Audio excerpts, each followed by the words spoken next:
The burgundy Maserati Quattroporte gleamed like liquid fire as it cut through the rain-soaked streets of Beverly Hills. Behind the wheel sat Ella, 26 years old, with honey blonde hair that cost more to maintain than most people's monthly salary. Ella wasn't just wealthy, she was generationally rich. Trust fund baby, daddy's little princess, the kind of woman who thought her bank account was a measure of her worth. Her passenger seat companion, Kate, was a study in contrast. Where Ella sparkled with designer everything, Kate wore simple elegance, a reflection of her genuine humble nature. God, Kate, I hate driving through this part of town when it's raining. All these people walking around like they own the sidewalks, Ella said, checking her diamond-encrusted watch. Ella, we're in Beverly Hills. It's not exactly the slums, Kate replied softly. Ella laughed coldly. Please. Just because the address is fancy doesn't mean everyone here belongs. Look at that guy ahead, walking in designer jeans and a hoodie like he's somebody important. Probably works at one of those trendy coffee shops, pretending he's an artist or something. The man Ella was mocking walked with quiet confidence despite the downpour. Dylan, 32, moved through the rain like he owned not just the sidewalks, but the entire city block. Which, as it happened, he did. Dylan was worth $2.8 billion. Hotels, tech companies, real estate empires, his fingerprints were on half the skyline of Los Angeles. But today, like every day for the past 6 months, he'd deliberately chosen to dress down.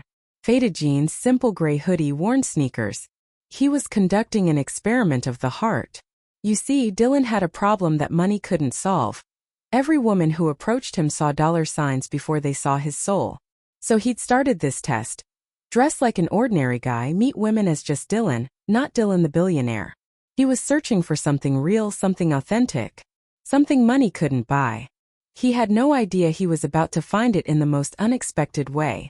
As Ella's Maserati approached the crosswalk where Dylan waited for the light to change, fate set the stage for a collision of worlds. Ella saw the massive puddle at the same time she saw Dylan. Where most people would slow down out of courtesy, Ella saw an opportunity to make a statement about social hierarchy. Watch this, Kate. Time to remind people of their place. Ella smirked. Ella, no, don't, Kate said, alarmed. But it was too late. Ella gunned the engine and hit the puddle at full speed. A tsunami of muddy water erupted from beneath her tires, completely drenching Dylan from head to toe. Dylan stood there, dripping wet, his clothes soaked through. Any normal person would have been furious. They'd have screamed, cursed, maybe even called the police. But Dylan didn't become a billionaire by losing his temper at every setback. Well, that's one way to test someone's character, Dylan said calmly to himself. Ella rolled down her window, her face glowing with malicious satisfaction. Hey, next time try taking an Uber instead of walking in the rain like some homeless person. Maybe invest in an umbrella instead of whatever that outfit is supposed to be, she shouted mockingly. Kate's face went pale with embarrassment and horror. Ella, stop. You just soaked that man completely, Kate protested. So? He'll dry off. Besides, he probably needed a shower anyway. Did you see those shoes? I wouldn't be caught dead in Target clearance like that. Ella continued laughing. But something in Dylan's reaction caught Kate's attention. Instead of anger or humiliation, she saw something else in his eyes, amusement. Like he was watching a fascinating social experiment unfold. Most men would have been screaming obscenities by now. This one just observed. Kate got out of the car despite the rain. Sir, I am so incredibly sorry. Please let me. It's okay. Really. These things happen, Dylan replied with a gentle smile. His voice was cultured, educated, with the kind of quiet confidence that comes from never needing to prove anything to anyone.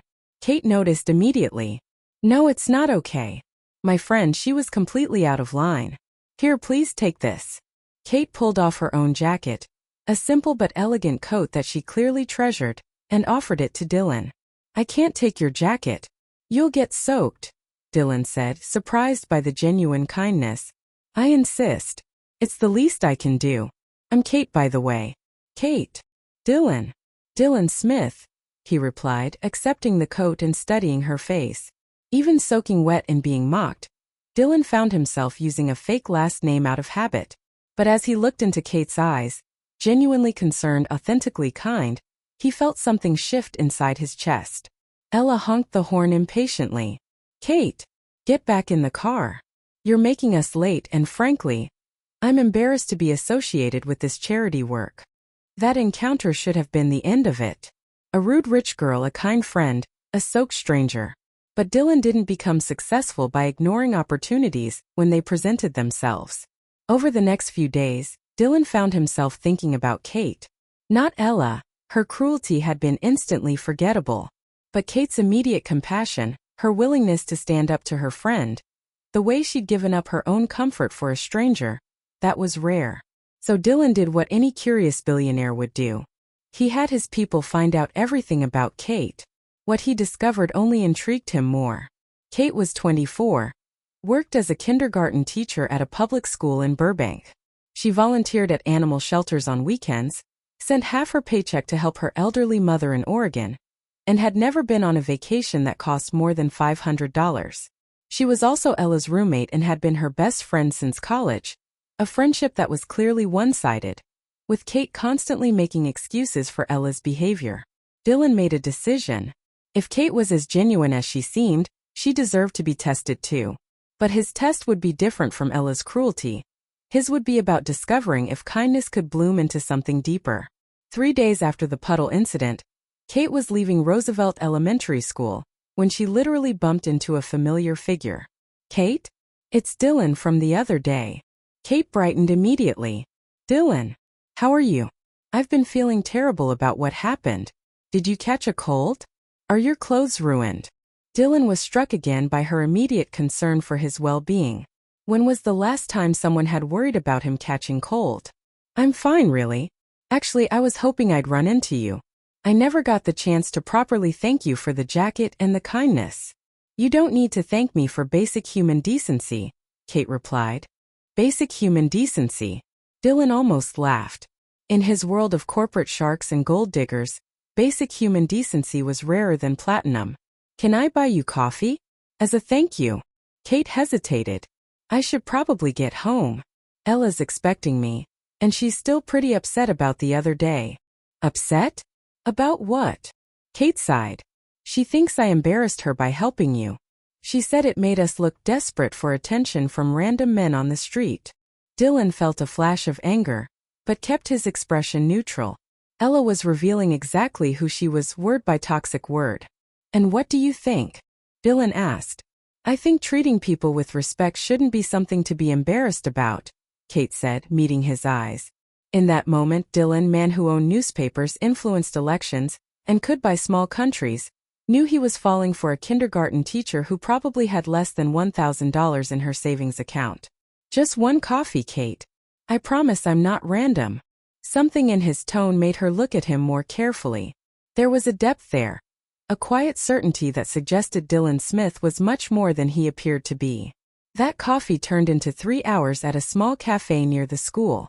Dylan, used to power lunches and champagne toasts, found himself enchanted by Kate's stories about her kindergarten students, her dreams of opening a literacy program for underprivileged kids, her quiet wisdom about life. You're a good listener, Dylan. Most guys I meet just wait for their turn to talk about themselves, Kate observed. Maybe that's because you're worth listening to, Dylan replied. The compliment was simple, but Kate felt it down to her bones. When was the last time someone had made her feel valuable for her thoughts, not just her willingness to go along with Ella's schemes? Over the following weeks, Dylan and Kate began meeting regularly. Always casual, coffee after her work, walks in the park, simple dinners at modest restaurants. Dylan was careful to maintain his ordinary guy persona, paying with cash, choosing locations that fit his supposed budget. But he couldn't hide his intelligence, his worldliness, or the way he seemed to understand business and economics with unusual depth. One evening over Italian food, Kate asked, Dylan, can I ask you something? Anything. What do you do for work? You always seem, I don't know, like you understand things most people don't. Dylan's heart pounded. This was the moment of truth in every relationship, when his fake identity met reality.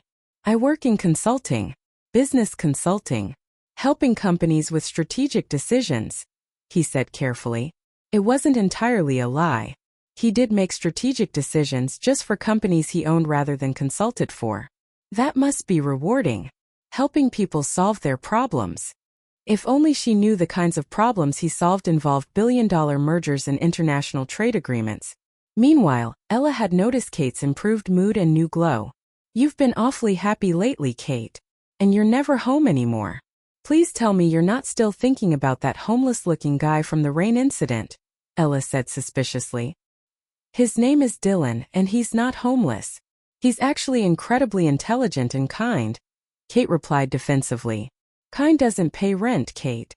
Intelligent doesn't buy designer handbags. When are you going to learn that dating beneath your station only brings you down?"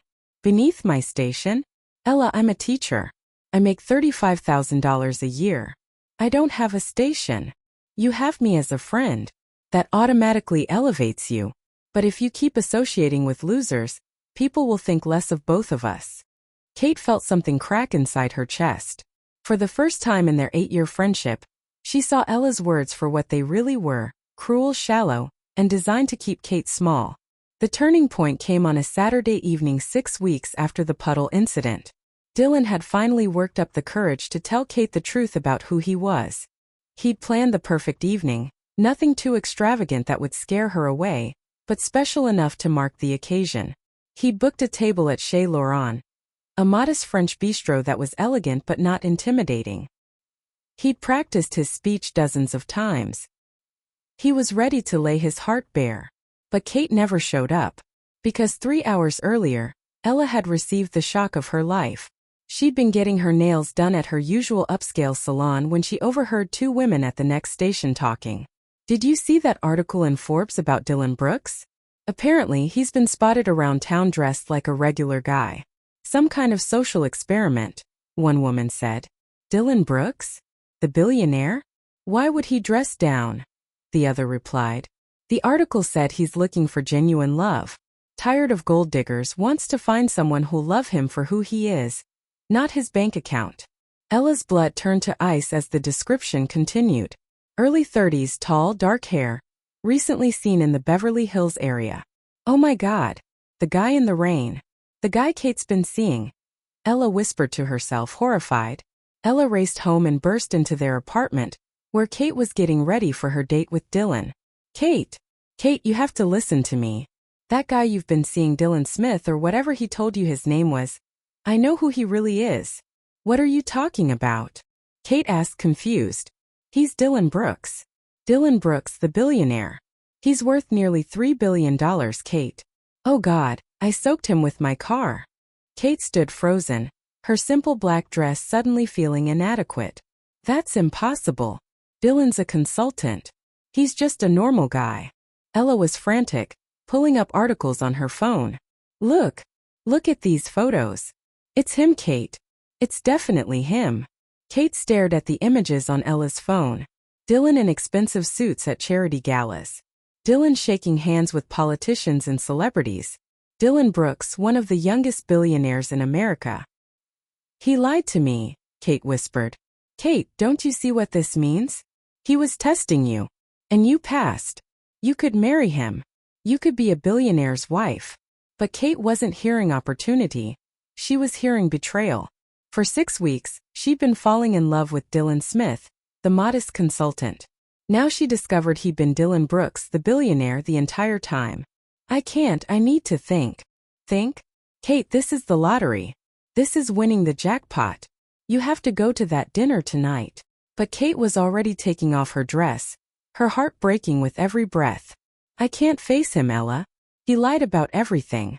How do I know anything between us was real?"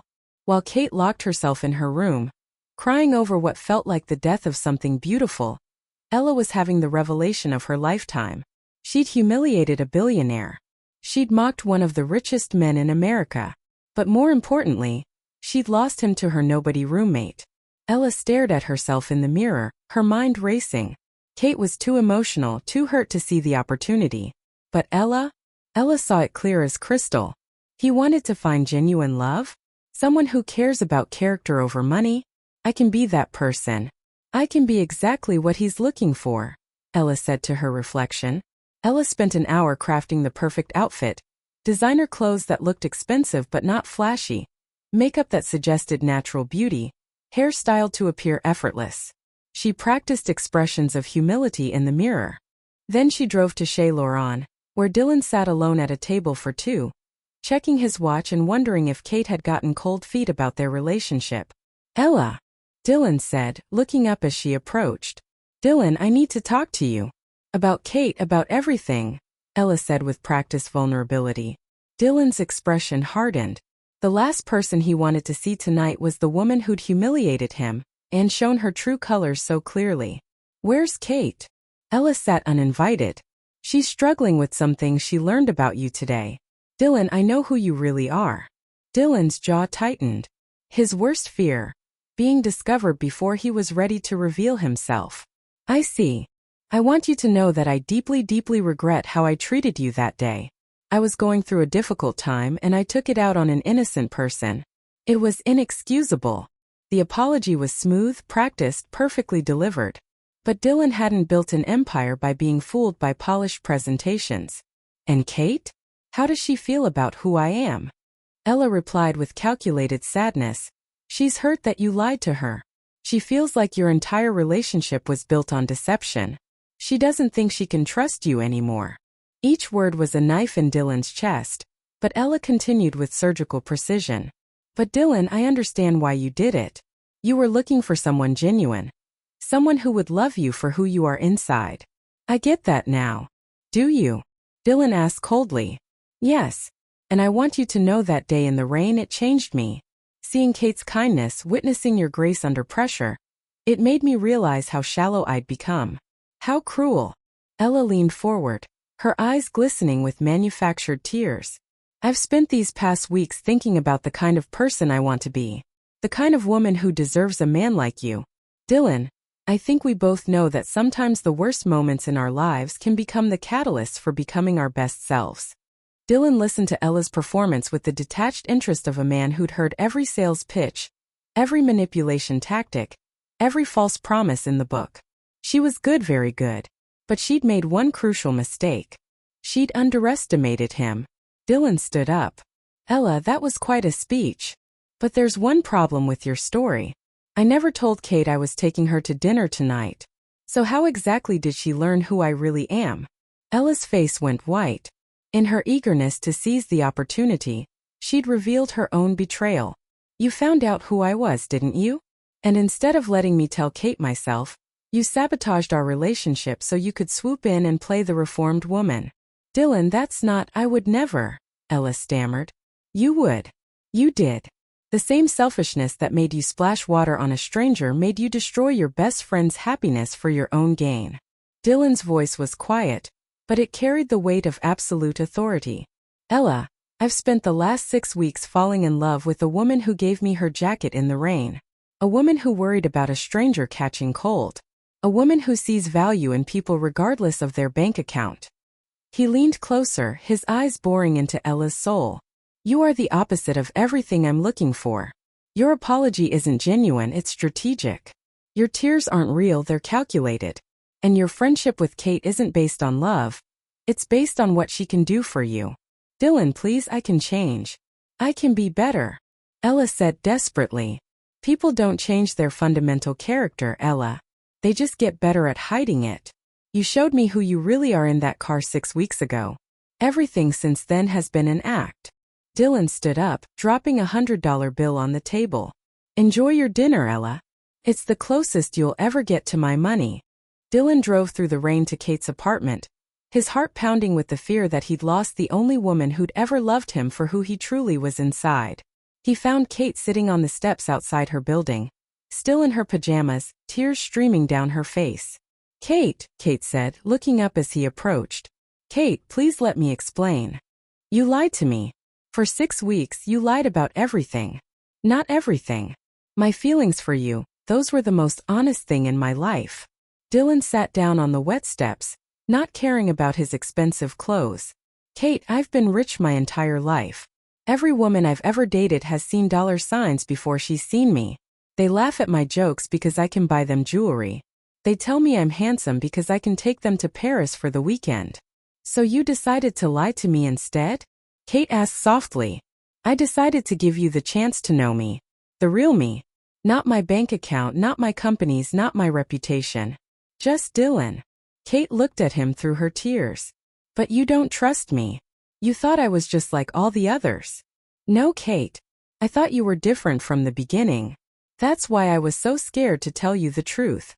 Dylan reached into his jacket pocket and pulled out a small velvet box. I was going to tell you tonight. Everything.